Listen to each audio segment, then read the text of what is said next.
আমাদের সমাজে গৃহবধূর সাথে প্রতিনিয়ত যা ঘটে যাচ্ছে তা খুবই নিন্দনীয়। বেশিরভাগই সংসার ভেঙে যায় পারিবারিক কলহের কারণে, যেখানে দেখা যায় যে সমস্যা কি, বউ শাশুড়ির যুদ্ধ লেগেই থাকে। এখানে আপনি কার দোষ দেবেন, বউয়ের দোষ নাকি শাশুড়ির দোষ? আমি তো মনে করি যে 98% দোষ শাশুড়ির, 2% বউ খারাপ হতে পারে, তাও সে খারাপ হওয়ার পিছনে কারণ থাকে। আপনার ঘরে একটা মেয়ে গেছে, নতুন একটা মেয়ে, যারে আপনি আপনার ছেলের বউ করে নিয়ে আসছেন, আপনার নতুন পরিবেশে আপনি তাই নিয়ে গেছেন। হ্যাঁ, তা আপনি তার সাথে প্রথম কেমন বিহেভ করছেন যে সারা জীবন সেটা আপনার বউ মনে রাখছে, আর মনে রাখা আপনার সাথেও ওই রকম বিহেভ করে। কিছু কিছু বউরা পাল্টিয়ে যায় যে না, উনি মানে অন্যরকম হয়। কিছু কিছু মেয়েরা যে উনি আমার সাথে যা করছেন আমি কেন সেটা করবো, তাহলে তো আমার সাথে ওনার সাথে কোনো তফাৎ রইল না। হ্যাঁ, কিন্তু সবাই তো আর এক না রে ভাই, সবাই এক না। অনেকে সারা জীবন মনে রাখে সব কিছু, এবং আপনি যেমন ব্যবহার করেছেন ওকে প্রথম আপনার বাড়িতে নিয়ে নতুন অবস্থায়, ঠিক তেমনটাই আপনাকে ফিরিয়ে দেয়। তো প্রিয় শাশুড়ি, সব শাশুড়িদেরকে উদ্দেশ্য করে বলছি, আচ্ছা কেন বলুন তো আপনারা এমনটা করেন? যদি আপনার ছেলের বউয়ের যে কোনো কাজ বলুন, খাওয়া বলুন, পোশাক পরা বলুন, সমস্ত ব্যাপারে আপনাকে নাক গলাতেই হবে, তাহলে বা আমার পছন্দই না তার কিছু, তাহলে কেন ছেলেকে বিয়ে করেন বলুন তো? ছেলেকে কেন বিয়ে করেন? দরকার কি? যেহেতু সমস্ত কাজে হিংসা হিংসা লেগেই থাকে। হ্যাঁ, আমার ছেলেটা খাচ্ছে, আমার ছেলেটা পড়ছে, ওই করছে সেই করছে, সব আমার ছেলেটা করছে। তা আপনি জানেন না যে আপনার ছেলেটার প্রতি ওর যে কি বলে, আপনার ছেলেটার প্রতি ওর হক আছে, হক, ঠিক আছে? এমনি এমনি খাচ্ছে না, ওর পরিপূর্ণ হক আছে, পরিপূর্ণ খাওয়ার হক আছে বলেই ও খাচ্ছে, এবং সেটার মালিক আপনি নন। ওই হক ওকে সৃষ্টিকর্তা দিছে। আপনার ছেলে বিয়ে করার কারণে ও আপনার ছেলের বউ হয়েছে, এবং ওর খাওয়ার অধিকার হয়েছে বলে ও খায়। তো সেগুলো নিয়ে হিংসা করেন কেন? আপনাও তো আপনার স্বামীরটা খাইছেন, পড়ছেন, নিজের মন মতো চলছেন, তাই না?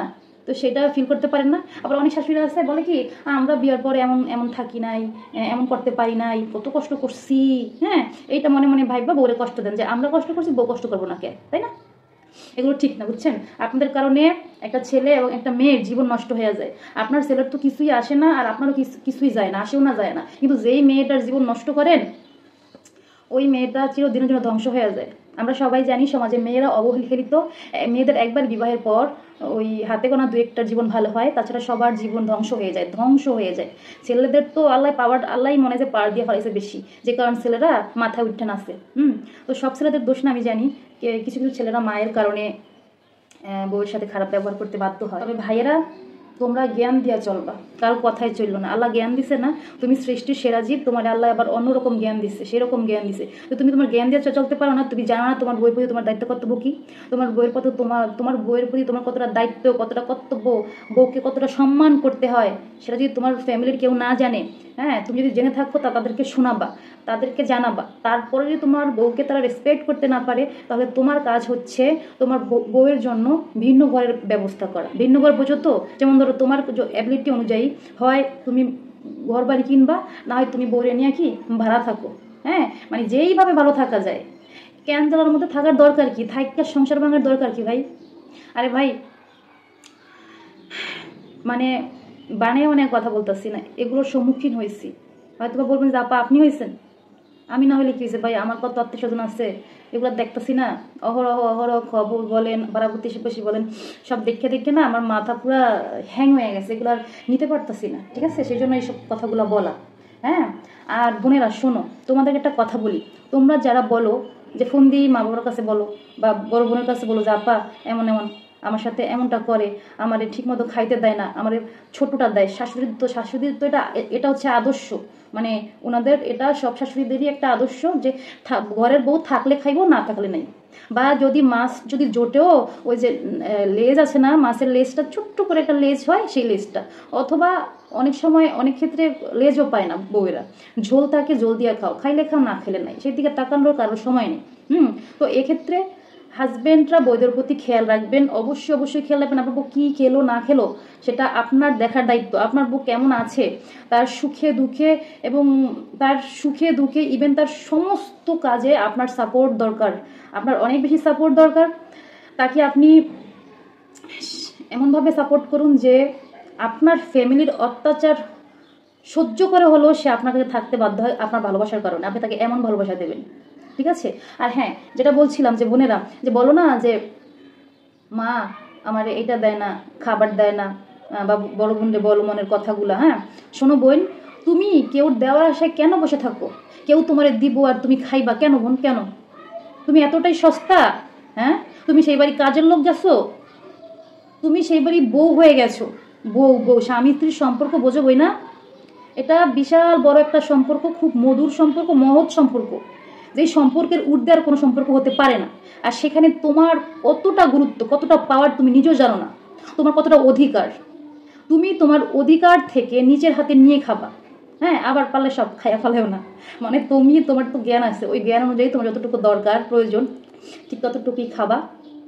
তুমি কে দিল কার আশা বয়া থাকবা কেন? কেন তুমি অমুকের আশা বয়া থাকবা? তোমার দিব তারপর তুমি খাইবা। এই আশা করো না, এই আশা কইরা জীবনে পস্তাইবা, বুঝছো? তুমি শুধু একটা দিকে ঠিক থাকবা যে তুমি কোনো অন্যায় করছো না বা অন্যায়কে প্রশ্রয় দিচ্ছ না। তুমি ঠিক তো দুনিয়া ঠিক। ওকে?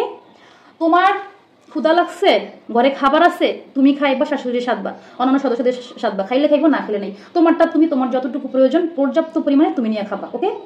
তোমার দরকার নাই তো কারোর আশায় বয়া থাকার। এরা জীবনও ভালো হইব না। যদি মনে করবো তোমার ক্ষুধা লাগছে, তোমার মুখের দিকে তাকে বুঝবো, কখনোই না।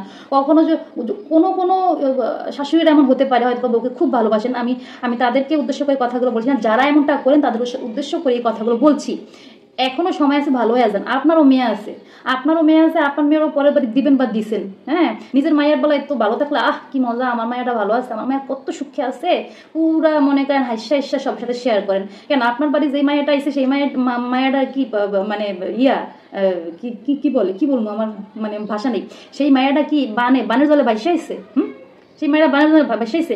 আপনার ছেলেটা কষ্ট করে আপনি বড় করছেন, লালন পালন করছেন, আর সেই মেয়েটারও দেখা যায় যে আপনার ছেলের তুলনায় ওই ওই যে আদরের মেয়েটারে আরো বেশি আদর দিয়ে যত্ন করে পারছে। আর সেই মেয়েটারে কোনো কিছুর স্বার্থ ছাড়া, বিনা স্বার্থে আপনাদের হাতে তুলে দিছে কি আপনারা শুধু নিয়ে পুতুলের মতো খেলার জন্য না? শুধু পুতুলের মতন খেলবেন সেই জন্য তাই না? আপনারা মানুষ হবেন কবে? এই আপনাদের কারণে শত শত পরিবার ভেঙে যাচ্ছে, ভেঙে চুরমার হয়ে যাচ্ছে। হ্যাঁ বিনিময়ে কিন্তু এমন অন্যায় করে বিনিময়ে সুখ পাবেন, এত সুখ সহজ না, সুখ এত সহজ না। হ্যাঁ যে যেমন তার কিন্তু ভাগ্যে তেমনটাই জুটবে। আপনি যার সাথে যেমন করবেন আপনার সাথে ঠিক তেমনটাই হবে, টুডে অর টুমোরো। আর একটা কথা মনে রাখবা ভাইয়ারা, তোমাদেরকে বলতেছি, ভালোবাসার মধ্যে কোনো সময় স্বার্থ খুঁজবা না। বিশেষ করে স্বামী স্ত্রী ভালোবাসার মধ্যে কখনো স্বার্থ খুঁজবা না। হ্যাঁ যে ভালোবাসার মধ্যে স্বার্থ খোঁজে সে ভালোবাসায় কোনোদিন শান্তি পায় না, মনে রাখবা। আজকে তুমি স্বার্থের জন্য একটা বলে ছাড়ছো যে ওর কাছ থেকে কিছুই পাইলাম না, ওর বাবার বাড়ি থেকে পর্যাপ্ত পরিমাণে চাহিদা পরিমাণে কিছু পাইলাম না, ওরে ছাড়িয়া দিয়া আরেকটা বিয়ে করবো। হ্যাঁ মনে করছো যে অন্য জায়গায় বিয়ে করে শান্তি পাবো, কখনো পাইবা না। ও বউ তোমারে মনে করো নাকের ডগায় ঘুরাইবো।